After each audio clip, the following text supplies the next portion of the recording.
website for posterity. So thanks so much, everyone, for coming.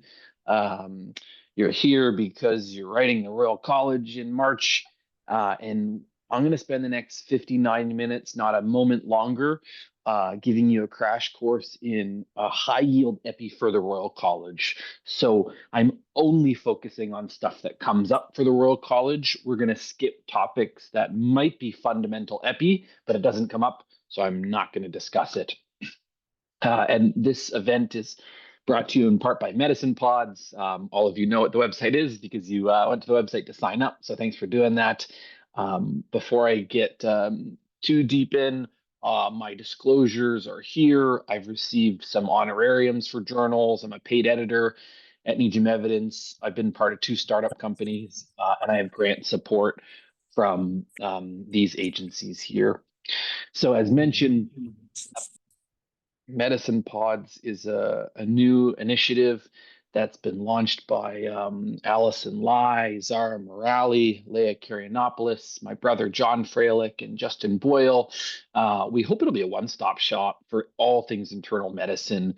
So we have the Roundtable podcast, the Intern at Work podcast, Room for the Royal College. This is high yield rheumatology for the Royal College. So I would definitely recommend checking that out, as well as trial files and some need to know videos. Speaking of trial files, this is created by my lab. It's a free newsletter. I will just mute everyone. I'll put the link in the chat there. But if people want to sign up, it provides updates on practice-changing trials summarized using a large language model and delivered to your inbox. So as mentioned, this is everything you need to know for your Royal College exam. Feel free to stop me if you have questions, and we'll keep it high yield.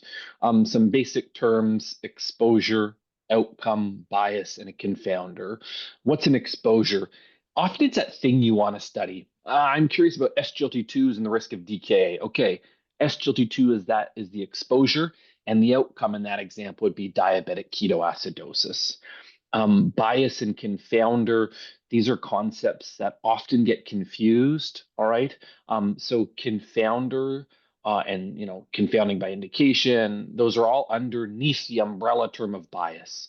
So bias is some systematic error that results in an incorrect estimate of the association between an exposure and an outcome. I'll bring that to life shortly. A confounder is something that could be associated with both the exposure and the outcome, which can cause bias, but is not on the causal pathway. So let's bring this to life. So do yellow fingers cause lung cancer? Okay, so in this poorly crafted research question, the exposure is yellow fingernails. The outcome is lung cancer. But we can all acknowledge, no. It's not that the yellow fingers cause lung cancer. It's that smoking cause both yellow fingers and lung cancer. So we would call smoking a confounder. All right. So this is the incorrect association that we're drawing when instead you have smoking causing both. All right. The main 2 types of confounders are measured and unmeasured. I'll mention very soon why this is important. But if the Royal College ever asks, what does randomization balance? It balances both measured and unmeasured confounders. Okay, so it balances both. I'm just gonna, if everyone can mute themselves, that'd be perfect. Thanks for doing that. In the example we just talked about, the exposure here, when we correctly state our research question, is smoking. Smoking leads to DNA damage, and eventually that can lead to lung cancer. So you never want to adjust for things that are on the causal pathway. You wouldn't adjust away mutations. So anything that's on the causal pathway, you would not want to adjust for. And when you're thinking about confounders, they are associated with your exposure or outcome, and sometimes both. Let's talk about study design. So a common question that comes up on the Royal College exam: how do we avoid selection bias? All right, how do we avoid selection bias? And what I mean by selection bias is, I really like SGLT2 inhibitors. if you're my patient, there's a good chance I'm going to prescribe you an SGLT2 inhibitor. Okay. Now, there could be a bias there. Maybe Mike Freilich, the fact that he prescribes SGLT2 a lot, maybe that's also associated with something else, right? I don't know. Maybe I'm not good with other stuff in medicine. And then patients have a worse outcome. Okay. So maybe it wasn't the SGLT2. Maybe it was Mike Freilich. So, how do we avoid that? You toss a coin. Heads, you get an SGLT2. Tails, you don't get an SGLT2. A very powerful way to remove and avoid selection bias. So that is part of the magic of randomization. It markedly reduces selection bias. And as mentioned, it balances measured confounders. How come? The distribution of smoking, whether you got the drug or the placebo, will be the same in the two groups as long as your randomized trial was large enough. And the real magic of randomized trials, it will also balance unmeasured confounders. So if on the Royal College exam they say what study design can balance unmeasured confounders, it's always randomization and nothing else. Yeah, I'm not conditioned. So here's a question. You're researching a new medication for C. diff. What is the best way to limit selection bias? So A, randomize patients. B, ensure the clinical trial statistical power. C, can't remember. D, blind both investigators and participants. People can put in the chat what they think the answer is, and it'll just be a good test to see if anyone's listening out there. Okay, thank you. Randomization. Well done. Thank you, Carla. Thank you for humoring me. That's correct. Okay. Another question here. You're reading a randomized controlled trial on fresh plasma versus old plasma to determine if there's a difference in mortality. The study is designed to detect a difference of 15%. 7.8% of participants in the fresh blood arm died, and 8.4% of participants in the old blood arm died. What is true? Recruitment was 1-to-1. The event rate in the old blood arm was approximately double the fresh blood arm. C, you cannot exclude the null hypothesis in this trial. Do people want to put in the chat what they think the answer is?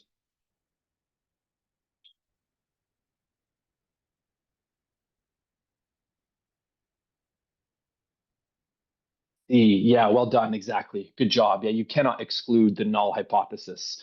The event rate in the old arm, event rate is just code for what your primary outcome was. So clearly, the primary outcome was almost identical in the two groups, 7.8% and 8.4%. So that's wrong. Recruitment was performed on a 1-to-1 basis.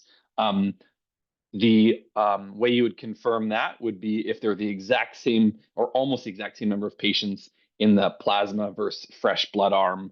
And that clearly wasn't the case here. So yeah, C is the right answer.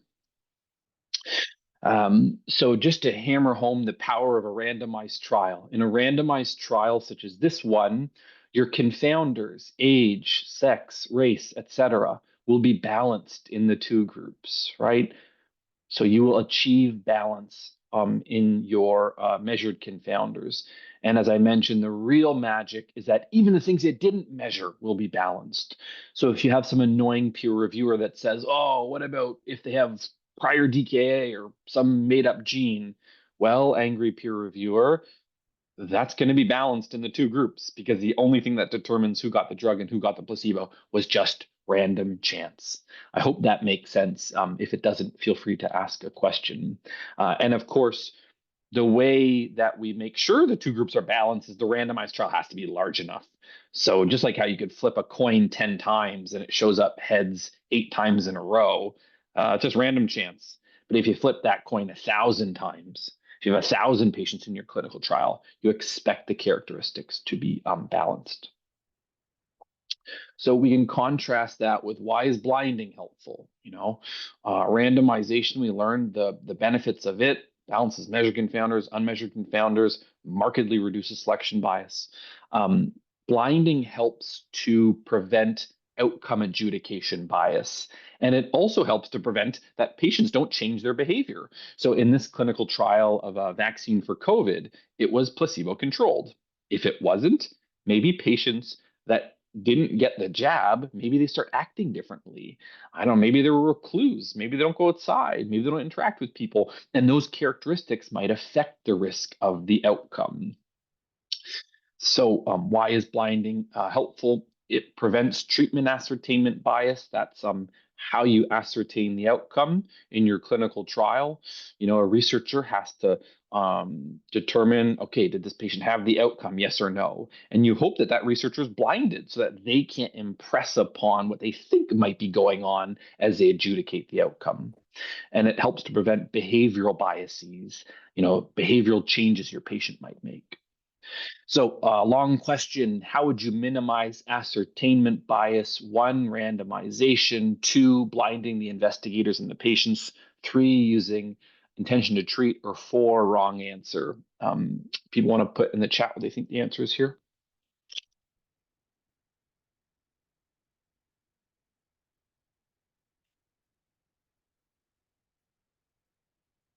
Okay, yeah, exactly. Blinding. That's perfect. Intention to treat. I don't think that's ever been the correct answer on a Royal College exam. So let's keep going. All right. Another concept that comes up is non-inferiority results. There's a 5-minute version of this talk on YouTube if you want a reminder.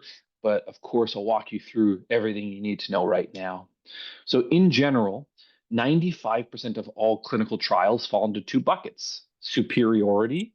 Is this drug better than placebo? Is this drug better than some other medication? And then the other maybe 15% of the time is non-inferiority. Is drug X not inferior to placebo? Uh, Said differently, is it good enough? Is it as good as? Is it not worse than? But I'll be the first to acknowledge it's confusing. And maybe if people just mute themselves, I think somebody's unmuted, or Kat, if you can mute them. This is a nice paper if you want a 2-page summary on non-inferiority trials, but I suspect you don't have an abundance of time to be reading manuscripts. So this is what you call a forest plot, okay? And this will be super helpful for you to be familiar with. So here we're looking at the ratio of the event rate between some treatment and some active control. And just give me 1 second. Somebody is not muted. Okay, I think that muted them. Magic. Okay, thanks. When you're looking at a forest plot, and you might not be looking at it, but you can draw this on your Royal College exam for a sanity check to make sure you're selecting the right answer. So anything to the left of 1 means a drug works. Anything to the right of arm means a drug hurts. This is the point estimate, and this line is a 95% confidence intervals. Okay, so this applies to any relative risk, whether the study says rate ratio, risk ratio, odds ratio, hazard ratio, anything with the word ratio after. So in this case, we would say the drug is superior, right? It's great. The point estimate is to the left of the line of unity, and the 95% confidence interval excludes the null.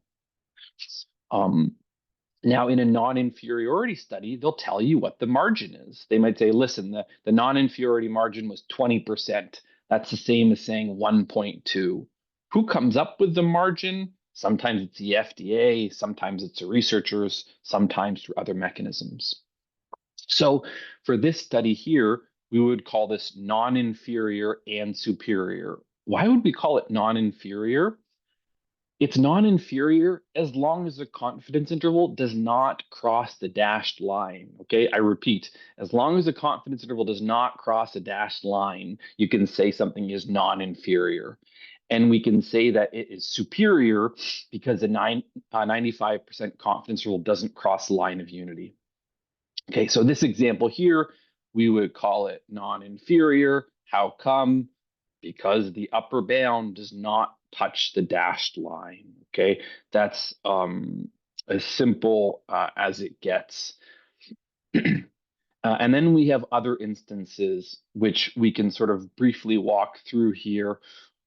So this one is non-inferior. How come? Because it doesn't touch the dashed line. It ain't superior. It's actually inferior because the bottom part of the confidence interval crosses 1, right? And this is on the bad side of the outcome. This is inconclusive because the confidence interval touches both. And this one is inferior. Okay, we can't say it's non-inferior because it touches the dashed line. Not the most straightforward terminology, but don't shoot the messenger. Okay, so let's go to the next slide. A randomized controlled trial sought to determine if a generic drug is non-inferior to a brand name drug. The non-inferiority margin was set at 20%. There are the results. Why don't people take a moment and see if you can figure out what the answer is here? But I don't just take 2 minutes.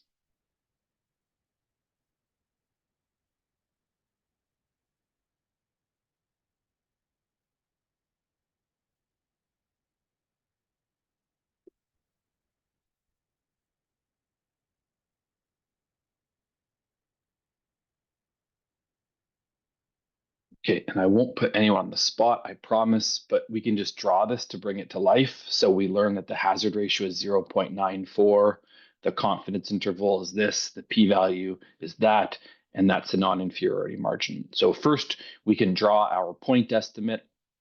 Then we can draw our line, and we know it goes from 0.84 to 1.08. So it does not cross the non-inferiority margin, and we would call this, drum roll please, non-inferior. Does that make sense? Any questions that people have?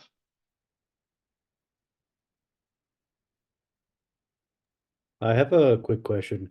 The p-value in this case is related to if you're trying to determine if it's superior, even if the study design is a non-inferiority trial. Is that correct? Great question. The p-value for non-inferiority is one p-value, and then if it's non-inferior, then the investigators get another p-value, and that second p-value is for superiority.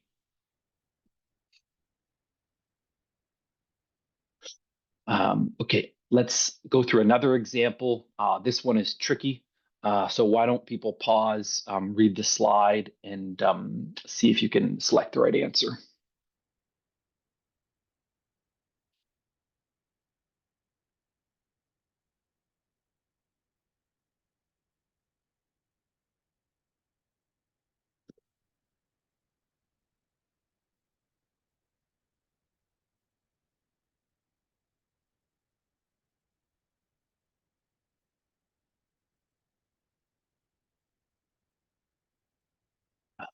Okay, so again, I'd recommend, the day of the Royal College, just write this out, double asterisks. People had trouble with this one. Okay, they said a margin of 2%. Huh. Okay. Investigator said a 2% difference in risk. Huh. Okay, something's going on here. This is kind of different than the other questions. The study showed 3% risk of bad stuff. Okay, the results of the study note a 3% absolute risk increase in the study outcome with confidence intervals of -1 to 7%. Okay, they did something tricky here. So let's bring this figure back up. When you have a ratio estimate, the line of unity is 1. When you have an absolute estimate, look at that big O there. Okay, that's 0. The line of unity, when it's an absolute risk, is 0. So an extra bit of trickiness there. But now we can just draw out the results as they were received. So we know the margin's at 2%. We know the confidence interval spans from -1 to 7%. So we can see in this case, we can't say it's non-inferior. It touches the dashed line. And you know what? It's an inconclusive result because it's touching both the line of unity and the dashed line. Any questions there?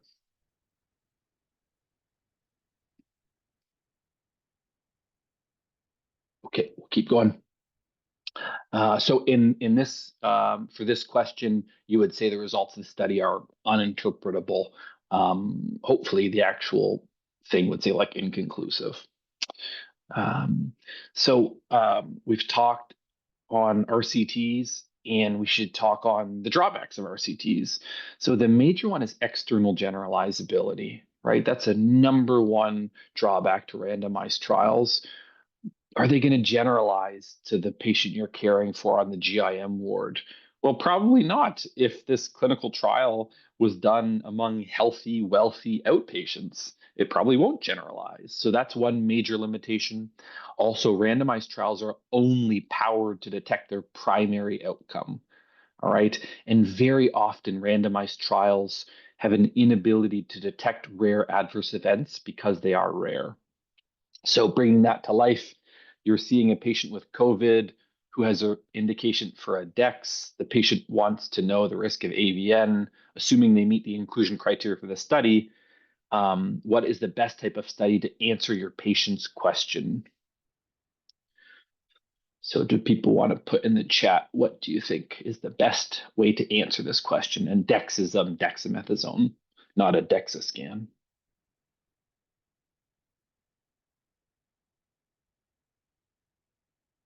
Oh, three answers. This is great. Okay, let's see. How do you know it was relative risk in that question? Oh, sorry, Carl, sorry, question. Because it said absolute risk. So when it's relative risk, it has to have the word ratio. It has to have the word ratio in there. Can you go over how you understand whether it's an absolute versus relative risk? Yeah, so in a relative risk, they'll just be describing a ratio, a risk ratio, odds ratio, and anything ratio. Whereas if it's an absolute risk difference, they will say the risk difference is blank. Yeah, great meta-analysis. That's perfect. So cross-sectional study. Those aren't definitely not going to be good to determine the risks of dexamethasone. Randomized trial. Nope, nope, nope, nope. Randomized trials are underpowered for adverse events. Randomized trials are particularly trying to determine, does this drug work? A meta-analysis. Yep, that just means they're gathering many different types of studies together. Decision analysis. That is never the right answer on the Royal College. So just to reiterate that, avoid circling that. Okay, always. What is a decision analysis? That's understanding the cost effectiveness of a new drug. So for study types, the big categories are randomized trials and observational studies. One example of an observational study is an ecological study that examines the association between exposure and outcome on a population level. The unit of measurement is the population. Okay, so an example here, all people in Canada who ate a tomato in 1850, 100% mortality rate by 2020. Okay, and for that reason, I'm not going to eat any tomatoes. Another example here, you can look at chocolate consumption on the x-axis and Nobel laureates on the y-axis. The Swiss love their chocolate, and they're doing pretty good when it comes to Nobel prizes. Okay, China doesn't seem to like chocolates, or maybe not reporting the data, and doesn't really seem to be winning many Nobel prizes. Is this causal? Of course not. Of course not. Okay. So in these cross-sectional studies, you can almost never draw cause and effect. Cross-sectional studies. So most ecological studies are just a type of cross-sectional study. I can make that more clear next time. But in a given cross-sectional study, the individuals are not followed over time. So it's one single cross-section, one single point in time. The most common use is a diagnostic study. So you have some new test for COVID-19. You're going to do the test. You're also going to do PCR and see, is it concordant? Is it discordant? You're not following the patient up over time. All right. So that is the most common use, one of the most common uses of a cross-sectional study in clinical medicine. And here's just a great example from Dr. Schulzberg and Dr. Arya. If you want some nice examples of high quality cross-sectional studies. So what a cross-sectional study gives you is this 2x2 table. This can take a bit of time to get your head around here. But as mentioned, with some, let's say, new diagnostic tests for COVID, the test's either positive or negative, and the patient either truly has COVID or they do not have COVID. So if the test is positive and they truly have COVID, that's a true positive. If the test is negative, but they had COVID, that's a false negative. If the test is negative and they don't have COVID, that's a true negative. And if the test is positive, but they don't have COVID, that's a false positive. So as I think you all know, this comes up on the Royal College exam. This is a formula for sensitivity and specificity. And the mnemonic acronym, I don't know what you'd call this, like SNOUT, a highly sensitive test is good at ruling out, whereas a specific test SPIN is good to rule in. I have a master's and a PhD in Epi, and I still need to Google the formula for sensitivity and specificity, okay? So don't feel bad if that's you as well. Other formulas that you need to know are positive predictive value. Well, that's a lot of P's. True positive divided by true positive plus false positive. Okay, so PPV. And then NPV or negative predictive value, true negatives divided by true negatives plus false negatives. So let's come up with an example. We have a new test that is available to diagnose COVID. It's compared to the gold standard of PCR. So maybe if people want to just jot down this and see if you can work this out on your own, I'll stop talking so you can read the slide and see if you can get the answer.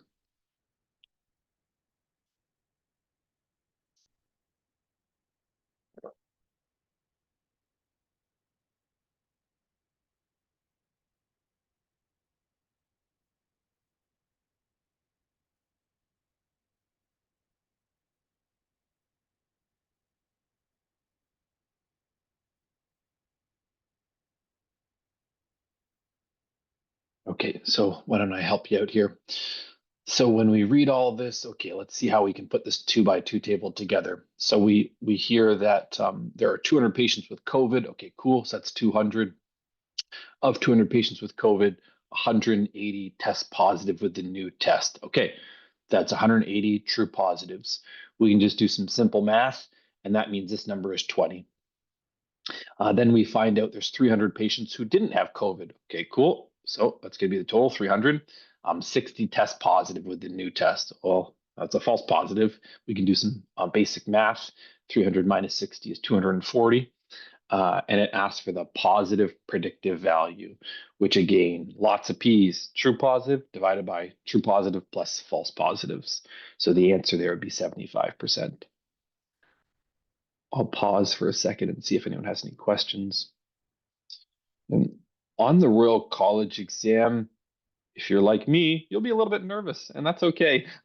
Slow down when you get to these questions. Slow down when you get to these questions and just write things out. Do the basics.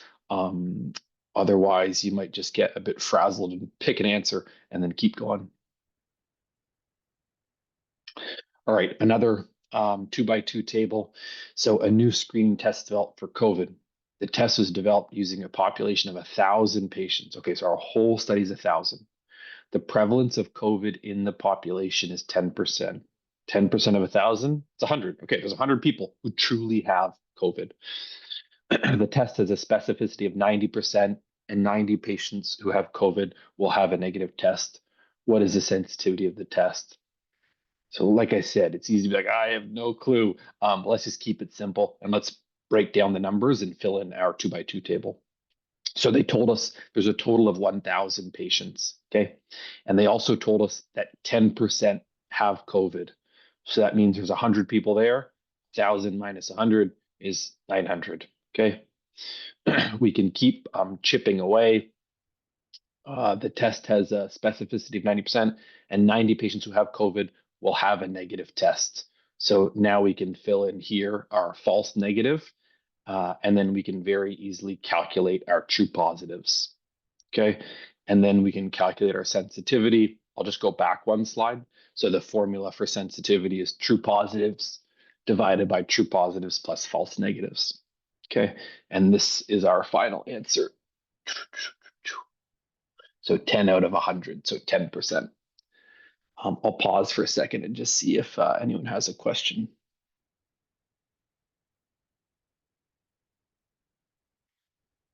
Just check the chat. Cool. Okay, we look good.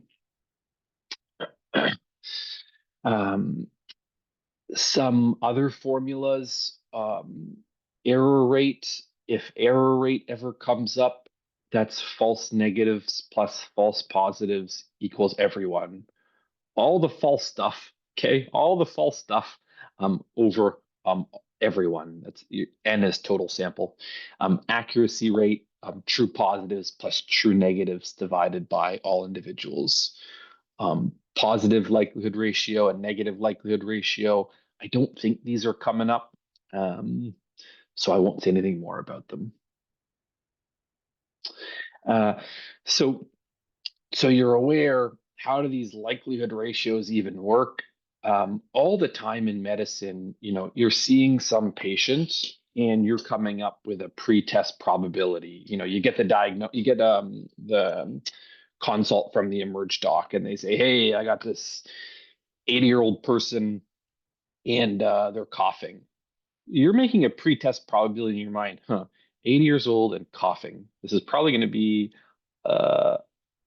pneumonia or maybe a viral infection or maybe heart failure. I'm not sure, but this is the pretest probability you're making. So very often the pretest probabilities are based on the characteristics of the patient, age, sex, the symptoms they have, the past history they have. Okay. Sometimes it's based on prevalence. So right now in Toronto, rates of influenza A are quite high. The prevalence of influenza A being high, that should probably inform what you think might be going on with a patient. And then every diagnostic test has a likelihood ratio, whether you know it or not. Okay, it has a likelihood ratio, and depending on what the pretest probability is. So let's say, I don't know, you have like a 20% pretest probability that this person might have influenza A. Well, let's just make up that a positive influenza A test as like a likelihood ratio of 100. So what you would do is you would draw the line from your pretest probability of 20% through the likelihood ratio of 100, and you'd have like a post-test probability, like a 95% probability that what you're dealing with here is influenza A. You aren't going to see this chart on your Royal College exam, but at least now, hopefully, you understand a bit on how likelihood ratios of a diagnostic test are related to pre-test probability and post-test probability. And what's important to highlight, if you have an extremely high pretest probability, there's a 99% probability that this referral that I'm about to get, I don't know, let's just say this patient has heart failure, they're swollen, they've gained weight, they have a note from their cardiologist saying this is heart failure. When you have an extremely high pretest probability, no matter how good the test is, even if the test is bad, very often you're still going to have a very high post-test probability. So this is all a function in how likely it is that the disease you think is in front of you is truly in front of you. All right, so moving on, we talked about cross-sectional studies. Next, we'll talk about cohort studies. So what is a cohort study? This is often confused and mixed up. A cohort study is defined by a cohort entry event, and people are followed over time. Okay, so a cohort of medical students, that's their defining event, and we're going to follow them through med school and see how they do. Okay, this is a cohort study. Everyone who's at this talk today, if at the end of this talk there's an evaluation and you give me a score from 0 to 1,000,000, and that's it, this is cross-sectional. If instead in 6 months from now I send you a follow-up survey, and if you're kind enough to do it, I won't send you a survey, I promise, then that's a cohort. All right, so a cohort study is there's some cohort entry event and people are followed over time. So just as one example, it might be one drug versus another drug, and then patients are followed forward. Do they get a fracture if they're on an SGLT2 inhibitor? Very often, well, ideally, very often in a really high quality epidemiologic study, you're comparing the new use of one drug to the new use of another drug.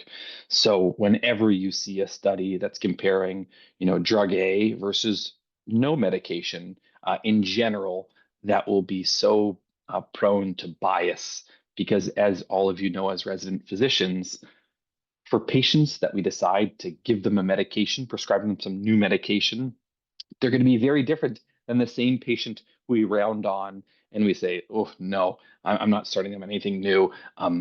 Maybe they're too sick. Maybe they're palliative. Maybe they have contraindications for the medications.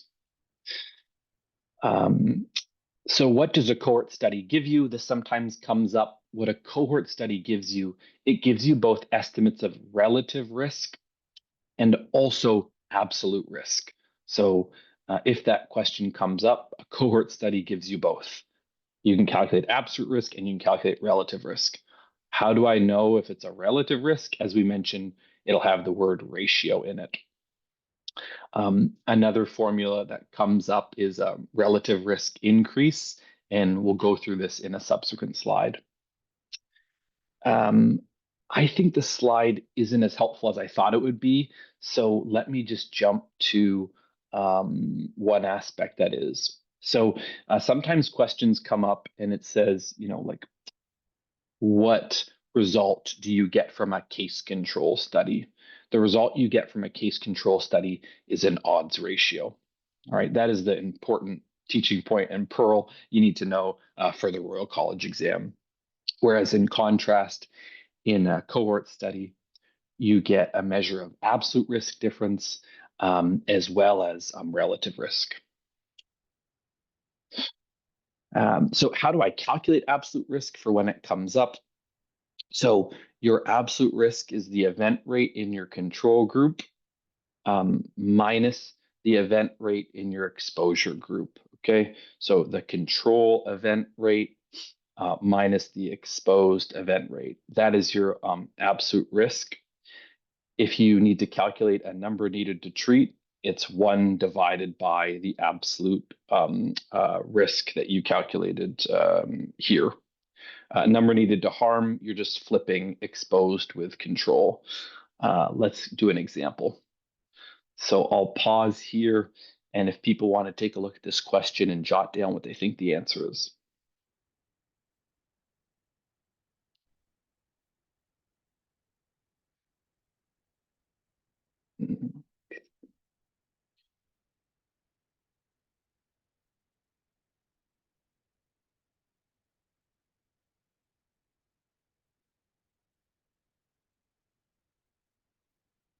Any guesses what the answer is here?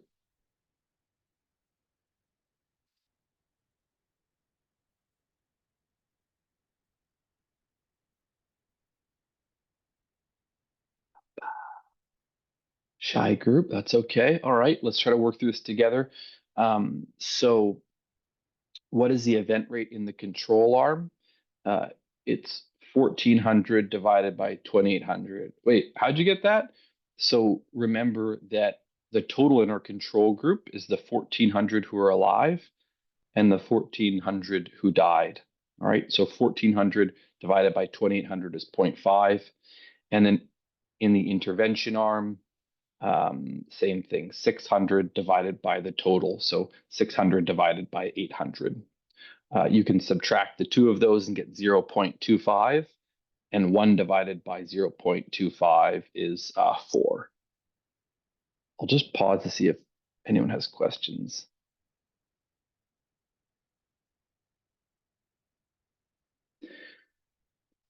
I have a question, please.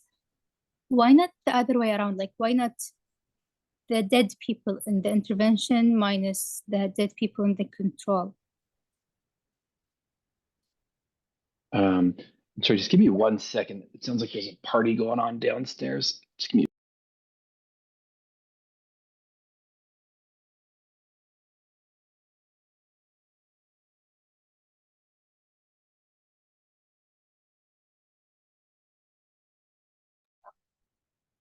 Sorry about that. Do you want to ask that question again?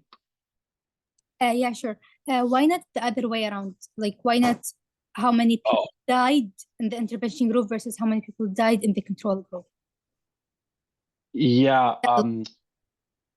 So this is asking for the number needed to treat. So the number needed to treat is going to be 1 divided by your the absolute risk improvement, I guess you could call it. If it was number needed to harm, then you would do it the other way around.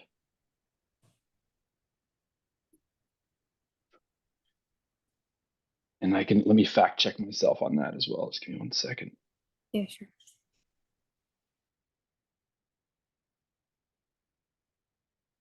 Yeah, okay, because it's so number needed to treat. So we're looking at like a benefit here. So how many people lived? That's why you do 1400 divided by 2800 in the control.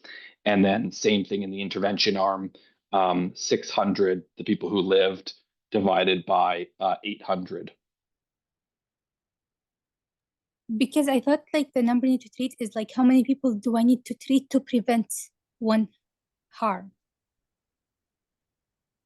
That's number needed to harm. The number needed to treat is how many people do you have to treat to observe that beneficial outcome. So, like as an example, if you had a study that looked at SGLT2s and the risk of heart failure, and you found that there was a 5% absolute risk reduction in your bad outcome in being hospitalized with heart failure, that it would be 1 divided by 5% or 1 divided by 0.05, which is 20. So you would need to treat 20 people to avoid 1 bad outcome. Okay, thank you. Yeah, no worries. It's like terrifying trying to do mental math on the spot. Okay, anyway, let's keep going. How do I calculate a relative risk ratio? So this is your event rate in the control group minus the exposure event rate divided by the control event rate. I don't know if this has come up recently. Maybe 10 years ago when I wrote this, there was like 1 question on it. I removed it because it was terribly complicated. So, but I'm happy to answer questions at the end if people have any. So the last study type is case control study. I'm going to jump to the punchlines, what you actually need to know. For your own understanding, remember, this is a cohort study. You have some drug and some other drug, and people are followed forward in time. And you see, who had the outcome and who did not. In a case control study, you're looking at cases. That's people who broke their bone, controls, people who did not break their bone, and looking backwards to see who was exposed with what. But the most common question that comes up is, what result do you get from a case control study? And the answer is an odds ratio. That's it. There's one other type of a case control study. There's actually many other types, but they don't come up on the Royal College exam, so I won't waste any more breath. Comparing case control and cohort studies, some of this we've already really discussed. I'll highlight the most important points. So as mentioned, in a case control study, it only gives you an odds ratio. And in a cohort study, you can get your risk ratios. These are all relative risks, as well as the absolute risk difference. I don't know if this has come up before, but case control studies are technically more efficient. They're more efficient than a cohort study. How are you going to remember that? Efficiency, and there's an E in case control. Yeah, that'll do. The risk of bias is similar between the two, which can provide you with an absolute risk estimate, as mentioned, just a cohort study. I'll pause here to see if there's any questions.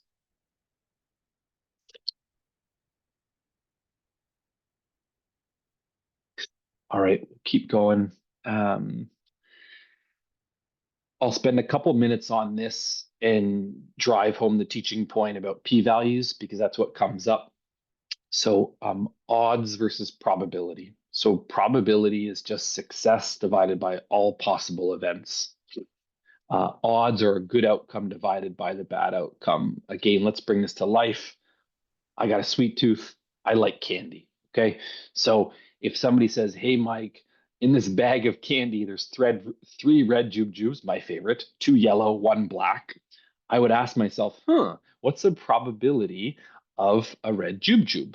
Okay. And as mentioned, a probability is success. What I define success, red jujube, divided by all possible outcomes. Okay. So that's 3 divided by 6. There's a 50% probability of me picking a red jujube. In contrast, what are the odds of a red? It's a good outcome divided by the bad outcome. So the odds are 1 to 1. Why do we have odds? Mainly for betting. Okay. So odds are, if you put in $1, here's the amount you're going to get back. All right. So with 1 to 1 odds, you put $1 in, you're going to get $1 back. If the odds are 10 to 1, you put $1 in. And if your horse wins the race, you get $10. Okay. 10 to 1 odds. Oh, that's nice. Great. Where's he going with this? I'll get to it. I promise. Okay. So a quick summary, rate is when there's time in the denominator. Let's just ignore that for now. Risk is the same as probability. So whenever you hear the word risk, you can think of that as being synonymous with probability. Odds ratio, as mentioned, is confusing.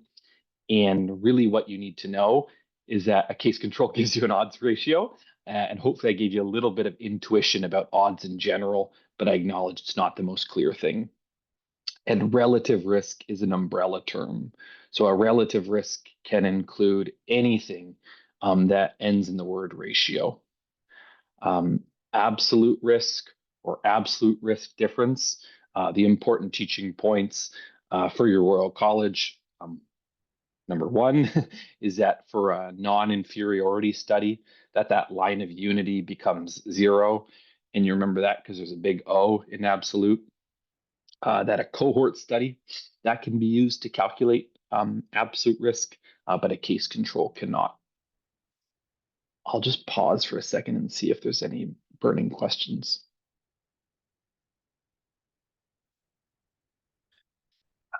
So something else that comes up is sometimes a multiple choice comparing experimental studies to observational.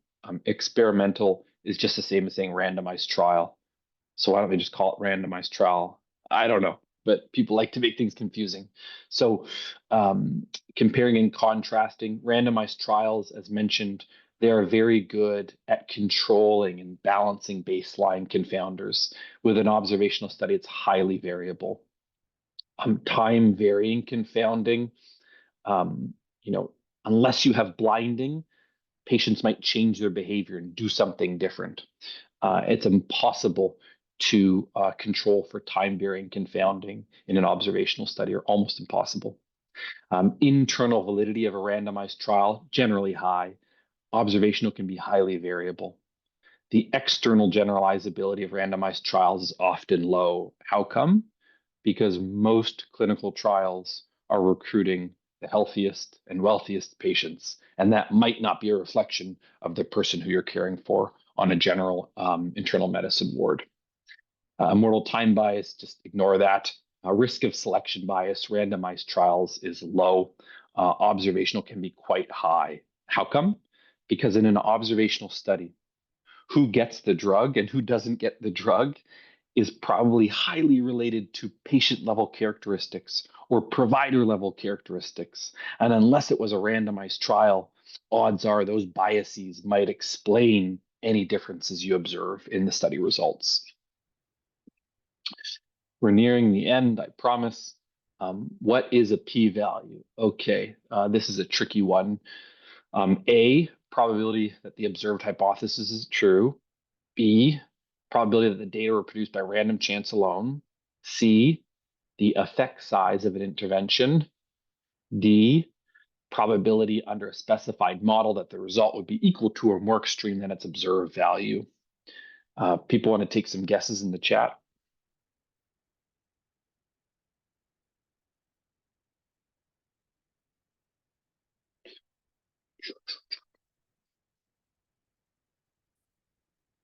Okay, it's getting late. I'll read the room. I'll keep going.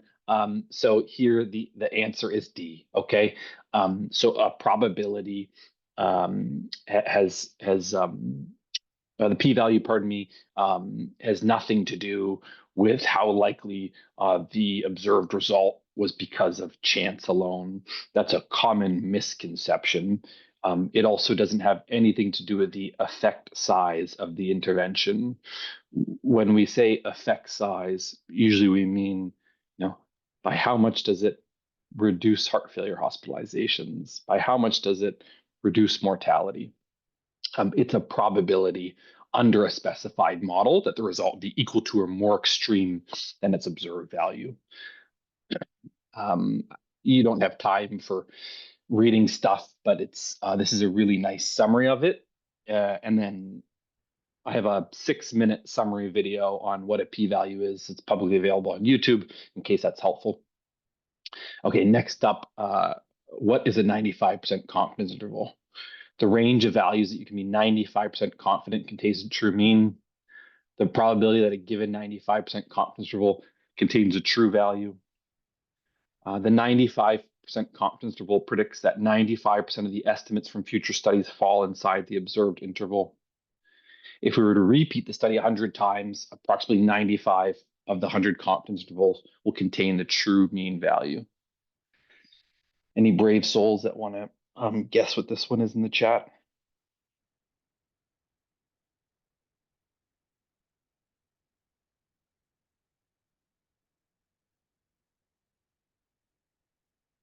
So the biggest misconception is that it's a probability that a given 95% confidence interval contains a true value. That's not correct. It's this here, D. If we were to repeat the study 100 times, approximately 95 of those studies, their confidence intervals would contain the true mean value. The reason why this is important is if you go to Google, the first hit on Google is wrong. Hopefully the first hit on like ChatGPT is correct. But same thing, we have a 6-minute video on 95% confidence intervals in case you're like, what the heck is he talking about? So 6 takeaway points, hopefully, from the past 55 minutes.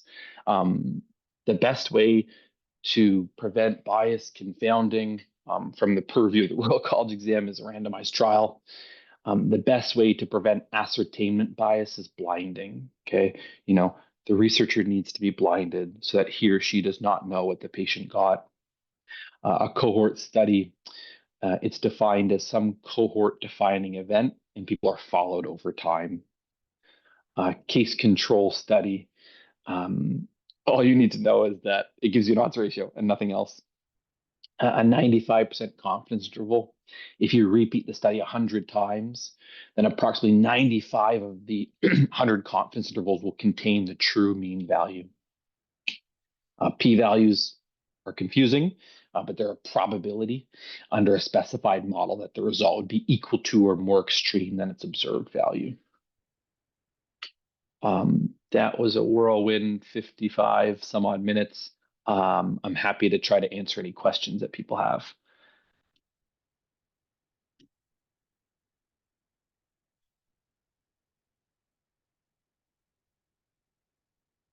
The recording will be on the MedPod's website. Yeah, no problem at all. And I'll just very quickly put in the chat the non-inferiority video that we made a few years ago, which hopefully will be helpful. And you can just check on YouTube for the p-value. Yeah, no problem, BG. Thanks for coming.